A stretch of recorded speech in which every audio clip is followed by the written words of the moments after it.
ഇത്രയും നമ്മൾ പറഞ്ഞു, മക്കളെ നമ്മൾ പരിചയപ്പെട്ടില്ല. മൂത്താള് അമേരിക്കയിലാണ്, പല രേവതി. അവളുടെ പേരിലാണ് രേവതി കലാമന്ദിർ. ഒർലാൻഡോയിലാണ് 3D ആനിമേഷൻ്റെ പഠിച്ചുകൊണ്ടിരിക്കുന്നത്. ഇപ്പം ഇത് കഴിഞ്ഞു, കോഴ്സൊക്കെ കഴിഞ്ഞു. ഇപ്പം ജോലി അവൾക്ക് ഉദ്ദേശിക്കുന്ന സ്ഥലത്ത് കിട്ടണം എന്ന് പറഞ്ഞിരിക്കുകയാണ്. അപ്പോൾ രേവതി കലാമന്ദിർ എന്നുള്ളത് അവളുടെ മോളുടെ പേരാണ്. മറ്റൊരു കാര്യം കൂടി സുരേഷ് പറഞ്ഞു, പൂച്ചക്കൊരു മൂക്കുത്തിയിൽ മേനയുടെ കഥാപാത്രത്തിന്റെ പേര് അതിൽ എൻ്റെ പേര് രേവതി. മോള് ജനിച്ചത് നാടും രേവതി എന്നായിരുന്നു. അപ്പോൾ മോളെ നമുക്ക് ടെലിഫോണിൽ പ്രതീക്ഷിക്കാം. അതിൻ്റെ ഇടയിൽ നമ്മൾ രണ്ടാമത്തെ മാളെ നമുക്ക് ഏതായാലും വേദിയിലേക്ക് സമാഗമത്തിലേക്ക് ക്ഷണിക്കാം. കീർത്തിയിലെ രണ്ടാമത്തെ. അപ്പോൾ മാളെ നമുക്ക് ഇങ്ങോട്ട് വിളിക്കാം. ഓക്കെ.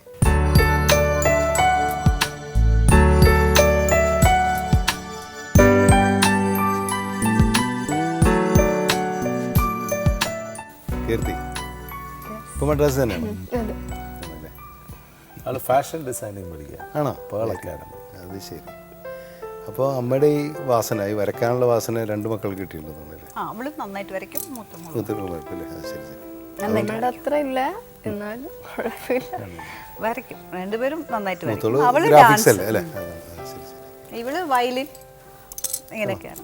അത് ഇതുപോലെ പകുതി മുഴുവൻ വായിക്കില്ല, പകുതി നിർത്തും. എന്നിട്ട് മറ്റേ കീബോർഡ് പകുതി. അത് ശരി. എല്ലാം പകുതി. ഇടയ്ക്കൊരു മാഗസൈനിൽ വനിതയിലാണെന്ന് തോന്നുന്നു, നിങ്ങൾ രണ്ടുപേരും കൂടി മുഖചിത്രം കണ്ടു, അമ്മയുടെ മകൾ. ഒരുപാട് പേര് അഭിനയിക്കാൻ വേണ്ടി വിളിച്ചു ചോദിച്ചു. ഞാനും വിളിച്ചു, മോൾ അഭിനയിക്കാൻ. അതെന്നു വെച്ചാൽ പഠിക്കട്ടെ, ആദ്യം പഠിച്ചു കഴിഞ്ഞിട്ട് നമ്മളതിനെക്കുറിച്ച് ഇപ്പോൾ ചിന്തിച്ചിട്ടില്ല. ഇപ്പം ഞങ്ങൾക്ക് എല്ലാവർക്കും അറിയാം സുരേഷ് ഭയങ്കര വഴക്കാളിയാണ്. എവിടെ ചെന്നാലും അടി ഉണ്ടാക്കിയിട്ടാൽ പോരുള്ളൂ. ഇപ്പം നിങ്ങൾ എവിടെയെങ്കിലും യാത്ര പോയപ്പോൾ ഇതുപോലെ അച്ഛനെ എവിടെയെങ്കിലും വെച്ച് വഴക്കുണ്ടാക്കിയിട്ടുണ്ട്? ഇല്ല, എന്റെ അറിവിലില്ല. മക്കളുടെ മുമ്പിൽ മാന്യനാണോ? അത്ര വലിയ മാന്യമൊന്നല്ല. അവള് പറയാ, എവിടെ ചെന്നാലും അച്ഛൻ്റെ ഏതെങ്കിലും ഒരു കൂട്ടുകാരൻ, ബീഡി വലിക്കുന്ന ആൾ തൊട്ട് വലിയ ആൾ വരെ ഉണ്ടമ്മ. എവിടെ ചെന്നാലും നമുക്ക് രക്ഷപ്പെടാൻ പറ്റില്ല, കള്ളത്തനൊന്നും കാണിക്കാൻ പറ്റില്ല. അച്ഛൻ്റെ കൂട്ടുകാർ ലോകത്ത് എവിടെ ചെന്നാലും ഉണ്ട്. ഇവിടെ ചെന്ന് ചാടുന്ന എല്ലാവരും എവിടെ ചെന്നാലും, അല്ലെങ്കിൽ മോളിലും ഒക്കെ ചെല്ലുമ്പം ഇവളിങ്ങനെ കറങ്ങി നടക്കുമല്ലോ. ഇവിടെ അവിടെ പഠിക്കാൻ പോയാൽ ഇതൊക്കെയാണല്ലോ ജോലി. അപ്പോൾ അവിടെ ചെന്ന് ആരുടെയെങ്കിലും ഒക്കെ മുമ്പിൽ ചെന്ന് ചാടും. അതുകൊണ്ട് നമുക്കിപ്പോൾ എല്ലായിടത്തും കണ്ണുകളുണ്ട്, ഒളിക്യാമറകൾ എല്ലാവരും ഉണ്ട്. ഈ ചട്ടക്കാരിയുടെ ഇപ്രാവശ്യത്തെ എല്ലാവരും കാസ്റ്റ് ചെയ്തിരിക്കുന്നത് ഞാൻ ഇവിടെ ഇപ്രാവശ്യത്തെ കാസ്റ്റിംഗ് ഡയറക്ടർ സന്തോഷാണ്. ഞങ്ങൾ ഡിന്നറിന് എല്ലാവരും പോയപ്പോഴേക്കും പറഞ്ഞു, നമുക്ക് ഇത്തവണ കാസ്റ്റിംഗ് ഡയറക്ടർ ഇതാണ് എന്നും പറഞ്ഞിട്ട് പേര് കൊടുക്കാം നമുക്ക് എന്നും പറഞ്ഞ് ആ വാക്ക് പറഞ്ഞു. കൊടുത്തു കളയാം അന്ന് പറഞ്ഞു, കൊടുത്തു കളയാന്ന് പറഞ്ഞിട്ടുണ്ട്. കൊടുക്കുന്നോന്നൊന്നും എനിക്ക് അറിഞ്ഞൂടാ. ഇല്ലല്ല, ഇന്ന് ടൈറ്റിൽ റോളിൽ എനിക്ക് ഉണ്ടോന്ന് എനിക്കില്ല. കണ്ടില്ല ഇതുവരെ ഞാൻ കണ്ടില്ല. ഇട്ടിട്ടുണ്ടോ ടൈറ്റിൽ? എല്ലാവരുടെ പേരും ഇടും. രേവതി കലാമന്ദിറിലെ രേവതി, മേനക സുരേഷ്. ഞാൻ മാത്രമില്ല. ഞാൻ ചോദിക്കും എപ്പോഴൊരു കീർത്തി കലാമന്ദിർ തുടങ്ങുന്നത്. അത് ശരിയാണല്ലോ, അത് കഷ്ടമല്ലേ. ഒരു പടം ഇട്ടു അവളുടെ പേര് പ്രൊഡ്യൂസറായിട്ട്. അവൾക്ക് അവളുടെ ഫ്രണ്ട്സ് ചോദിക്കുന്ന എന്നെ ഇടണം, എന്നെ എന്തിനെങ്കിലും ഇടണം, ഒരു കോ പ്രൊഡ്യൂസറിന് ഇടണം. അടുത്ത ഫാഷൻ ഡിസൈനിങ് ഒക്കെ വന്നിട്ട് കോസ്റ്റ്യൂം ഡിസൈനർ.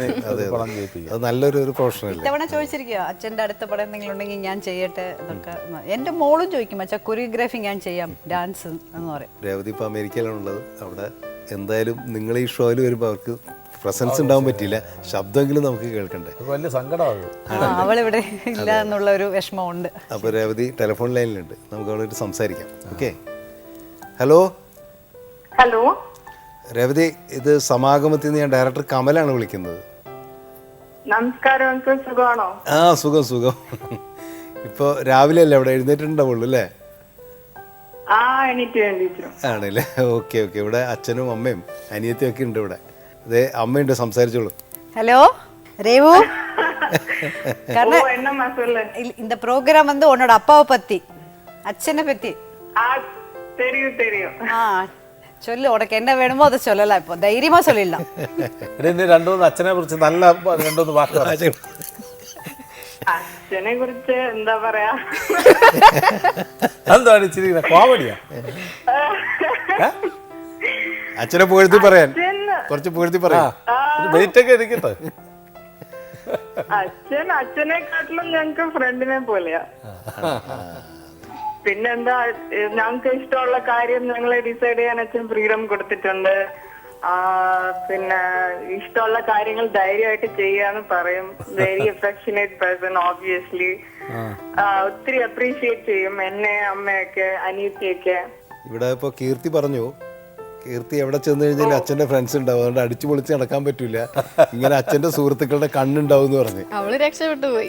അവിടെ അത്ര ആൾക്കാരില്ല, അവിടെ അത്രയില്ലേ? ഞാനാണ് ಕಣ್ಣ ಕಾಲೇಜಿಗೆ ಬರೋ ಟೈಮ್ ಆಯ್ತಾಡ? സമയം ഓക്കേടാ കണ്ണ, വേറെ ഒന്നുമില്ലടാ രാജ. ഓക്കെ ഓക്കെ ബായ്, അപ്പാക്കൊരു ബൈ ചൊല്ലു. ശരി uncle, bye bye bye. Okay bye. ഏറ്റവും പ്രധാനപ്പെട്ട സുരേഷിൻ്റെ ജീവിതമായിട്ട് ഏറ്റവും അടുത്ത് നിൽക്കുന്ന രണ്ട് സുഹൃത്തുക്കളാണ് പ്രിയനും മോഹൻലാലും. പ്രിയൻ്റെ ബൈറ്റ് നമുക്ക് കാണാം. എനിക്ക് ഈ ജീവിതത്തിൽ ഏറ്റവും വലിയ, എൻ്റെ ജീവിതത്തിലെ ഏറ്റവും വലിയ കോൺഫിഡൻസാണ് സുരേഷ് എന്ന് പറഞ്ഞ സുഹൃത്ത്. ജീവിതത്തിൽ ഏറ്റവും നല്ല കാര്യങ്ങൾ സംഭവിച്ചിരിക്കുന്നു പറയില്ല. അതായത് ഇപ്പോൾ നാഷണൽ അവാർഡ് കിട്ടി, പത്മശ്രീ കിട്ടിയത്, ഇതിനെക്കാട്ടിലും വലിയ കാര്യമാണ് സുരേഷ് എന്നൊരു സുഹൃത്തിനെ കിട്ടിയത് എന്ന് ഞാൻ പൂർണ്ണമായിട്ടും വിശ്വസിക്കും. കാര്യം വെച്ചാൽ എൻ്റെ ലൈഫിലെ എല്ലാ ടേണിംഗ് പോയിൻറ്റ്സിലും സുരേഷ് എൻ്റെ കൂടെ ഉണ്ടായിരുന്നു. ഞങ്ങൾ സത്യം പറഞ്ഞാൽ ശത്രുക്കളായിട്ടാണ് തുടങ്ങിയത്.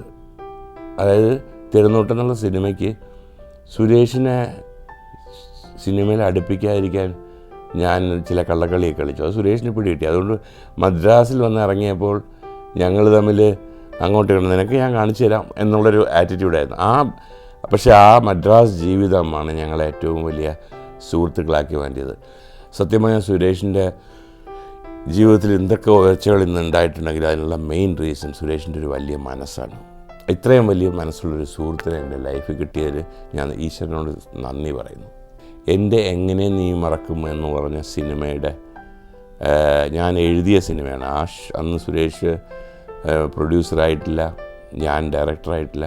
ആ സിനിമയുടെ സെറ്റിൽ വെച്ചിട്ടാണ് സുരേഷ് മേനകയായിട്ട് പരിചയപ്പെടുന്നത്. സുരേഷിനും കുടുംബത്തിനും എല്ലാ കാലത്തും എല്ലാ നന്മകളും വരട്ടെ എന്ന് ഞാൻ ഈശ്വരനോട് പ്രാർത്ഥിക്കുന്നു. ഇപ്പോൾ പ്രിയന് പറഞ്ഞാൽ തീരില്ല, ഒരു സമാഗമൊന്നും പോരാ, ഒരുപാട് കാര്യങ്ങൾ പറയേണ്ടി വരും. അതുപോലെ ഒരുപാട് കാര്യങ്ങൾ പറയുന്ന ഒരു സുഹൃത്താണ് സുരേഷ് ഗോപി. സുരേഷിൻ്റെ സുഖത്തിലും ദുഃഖത്തിലും ഒക്കെ ഞാനും പങ്കാളിയായിട്ടുണ്ട്. അതുപോലെ എനിക്ക് എന്തെങ്കിലും പ്രശ്നം വരുമ്പോൾ അത് സുരേഷും മുമ്പിൽ നിൽക്കാറുണ്ട്. അതുകൊണ്ട് അതൊരു വല്ലാത്ത ബന്ധമാണല്ലേ. അപ്പോൾ സുരേഷ് ഗോപി ഇപ്പോൾ ടെലിഫോൺ ലൈനിലുണ്ട്, നമുക്ക് അദ്ദേഹമായിട്ട് സംസാരിക്കാം. ഹലോ സുരേഷ്, ഞാൻ കമലാണ് സമാഗമത്തിൽ നിന്ന്. നമസ്കാരം. നമസ്കാരം നമസ്കാരം. അല്ല, ഇവിടെ വേറൊരു മനുഷ്യ സ്നേഹി ഇരിക്കുന്നുണ്ട്, നിങ്ങളുടെ സുഹൃത്ത്. അയ്യോ, അത് മനുഷ്യ സ്നേഹിയൊന്നും അല്ല. പുള്ളി ഭരണി നക്ഷത്രത്തിൽ മറ്റുള്ളവർക്ക് വേണ്ടി ജീവിക്കാൻ വേണ്ടി ജനിച്ച ഒരു ജന്മമാണ് സുരേഷ് കുമാർ. സുരേഷേ, ഒരുപാട് പൊഴുത്തിട്ടാ.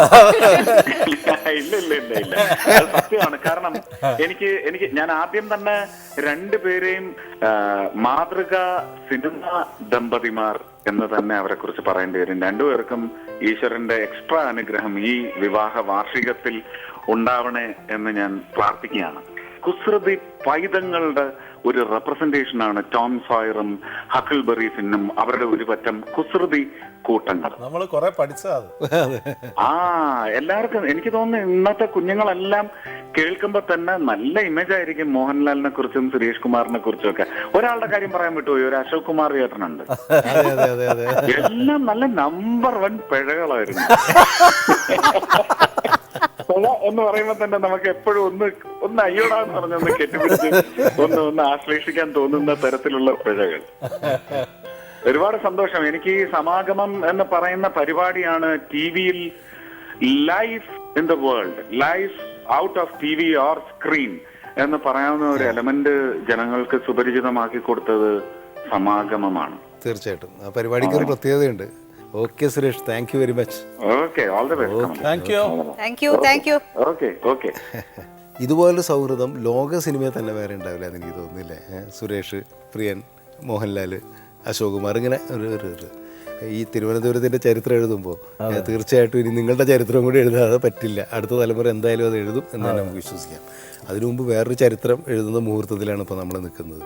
നിങ്ങളുടെ വിവാഹ വാർഷികം, 25ാം വിവാഹ വാർഷികം, 25 വർഷം പൂർത്തിയാക്കുന്ന ഈ സുദിനത്തിൽ മകളെ സാക്ഷി നിർത്തി എല്ലാവിധ അഭിനന്ദനങ്ങളും ഞാൻ നേരുകയാണ്. തീർച്ചയായിട്ടും ഈ സ്നേഹം, ഈ പ്രണയം ഇന്നും എന്താ പറയുക, നിലയ്ക്കാത്ത പ്രണയം തന്നെയാണ്. ഇപ്പോഴും നിങ്ങൾ പ്രണയിച്ചുകൊണ്ടിരിക്കുകയാണ്.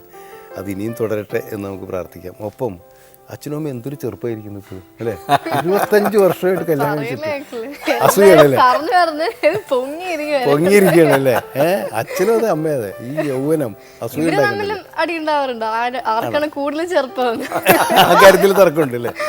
അത് ശരി ശരി. പക്ഷെ അപ്പോഴേ മനസ്സിലായില്ലേ, വളരെ അണ്ടർസ്റ്റാൻഡിങ്. Understanding. 25 വർഷം പോയതിൽ ഒരു തെറ്റ്. ഒരു തെറ്റുമില്ല അതെ. അപ്പോൾ അങ്ങനെ ഇണങ്ങിയും പിണങ്ങിയും ഇനിയും ഒരുപാട് വർഷങ്ങൾ മുന്നോട്ട് പോട്ടെ. അതുപോലെ തന്നെ സുരേഷിന് മലയാള സിനിമയുടെ ചരിത്രത്തിലൊരു സ്ഥാനമുണ്ട്. ആ ചരിത്രം നിലനിർത്തി സുരേഷ് ഇനിയും ഇനിയും വലിയ ഉയരങ്ങളിലെത്തട്ടെ എന്ന് നമുക്ക് പ്രാർത്ഥിക്കാം. എല്ലാവിധ ആശംസകളും. ഒപ്പം 25 വർഷം തികയുന്നു.